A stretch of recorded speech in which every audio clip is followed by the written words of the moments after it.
Hi everyone, this is Denise from Denise Design and I'm here for the monthly Crafty Hangouts.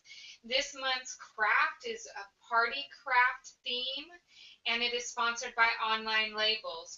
So I have got a fabulous birthday party that I have to plan, which is my daughter's fifth birthday celebration. So I'm so excited about that. And what I planned to do this time was based on her request, which was to do a Frozen themed party.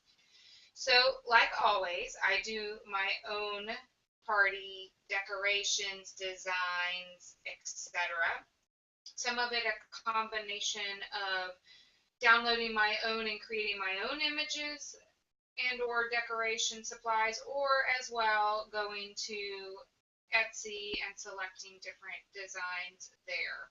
What I wanted to do for you today was to show you how to create your own table tents or food labels, if that's what you want to call them. I am going to put this online for you in a tutorial type format so that in an actual post that will enable you to download a free printable that you can change then the image yourself and move it around and do what you like, change colors, etc. So having said that, what I'm going to do is take you through what I did. Now, I do have to tell you, I love online labels. I, in fact, have ordered from them multiple times. Last year's theme was an Ariel birthday party because we did a pool party. And I did everything from the water bottles, so you can buy clear stickers, waterproof stickers that you can put on the water bottles. I bought cardstock. I bought not labels, but the kind of like business card type of cardstock so that it was already pre-cut for me. So I did buy several different items. This year I got both some labels as well as cardstock. As part of today's program, what I decided, or as part of today's craft, but what I wanted to use primarily was the cardstock. So what you're going to need for today's session, or for today's craft is, and I'll tell you why in a second, since I'm doing frozen, you'll have to excuse, I'm actually going to incorporate some frozen stuff in here. So you may or may not want to use this, but I'm going to use a cutting board. I myself am actually going to use a saw blade, but you can use a knife instead.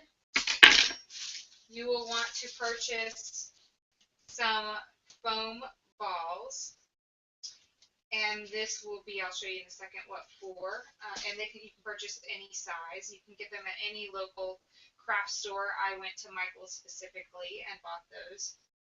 You will as well want just some cardstock, plain sheet of cardstock.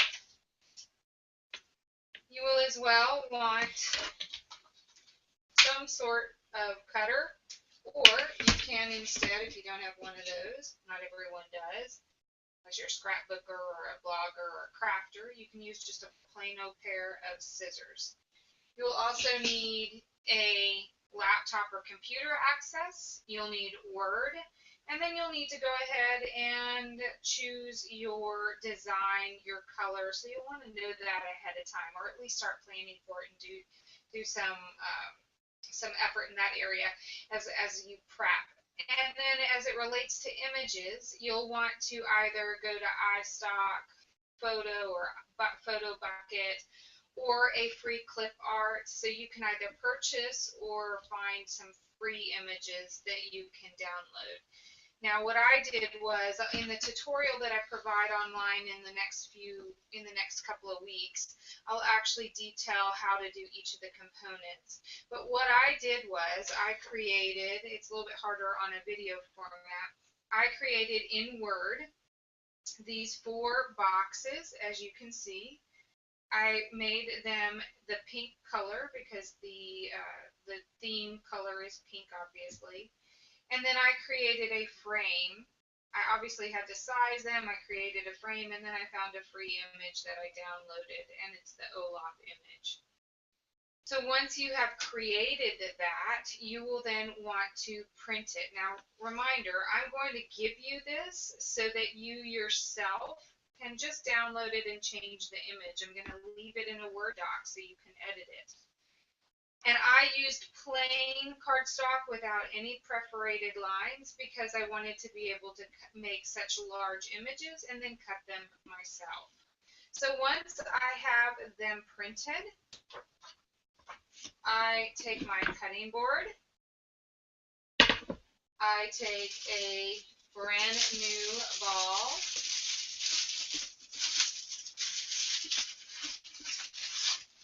and my saw, or in your instance, a knife, if you so choose, and I cut it directly in half. I'll show you in a second. Very loud.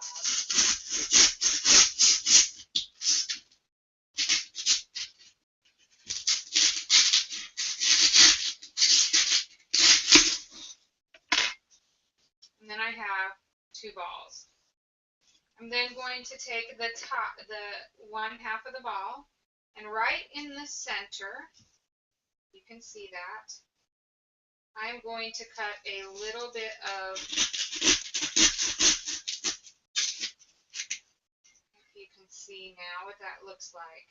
I've put my blade, cut a little bit into that, and the idea is this is going to be my holder for the food label. Now, you can do this a couple of different ways. If you're not doing a frozen theme, why would you want to use snowballs, right? Because this is really supposed to represent a snowball.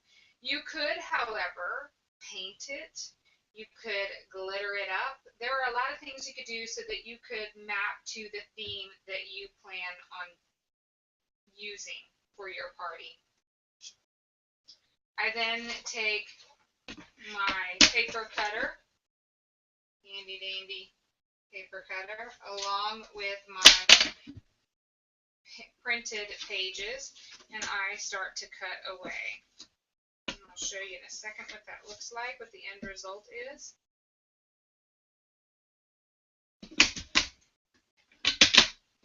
Except I'm going about it upside down, excuse me.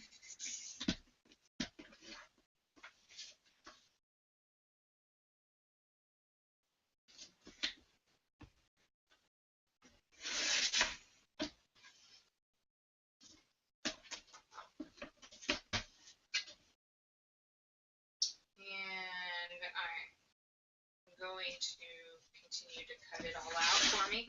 Now, there are a billion different things that you could do, right? And different color combinations. Last year, as I said, used the Arial, and that was a lot of fun. But whatever your theme is, I always like to try to make everything match. So hence why I kind of do some of it myself. I usually will order at least the invitation through Etsy, and then use that to build out my color scheme and the images, etc. I tend to as well do a mixture of both online invitations using something like Evite, and there's multiple other sites that you can use, as well as physical invitations. And then I try to use the Evite as a means to keep track of. So this is what the cut version looks like. Now, as you can see, the label aspect of it is on the bottom, and that's because the idea is that you can either use this as a standalone table tent,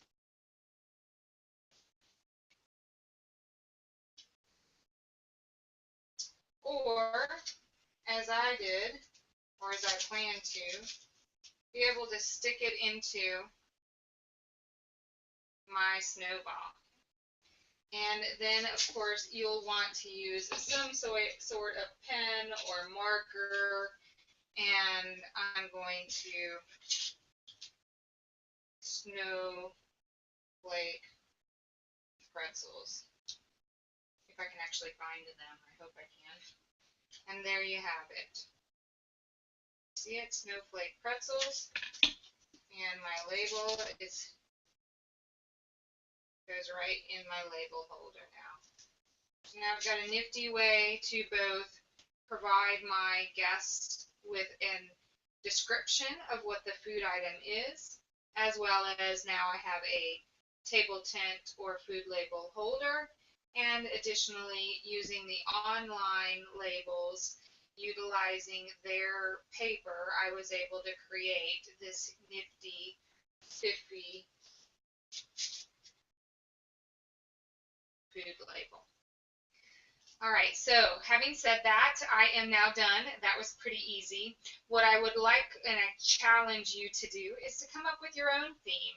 And if you need some help, feel free to ask me. Stop by Denise Designed and shoot me a comment or send me an email at denisedesign.com, and I'll be more than happy to help you. Again, I'll provide you a free printable so that you can, in a Word doc that you can edit yourself, change colors up, change images out, and I'll provide you step-by-step instructions. And remember, while my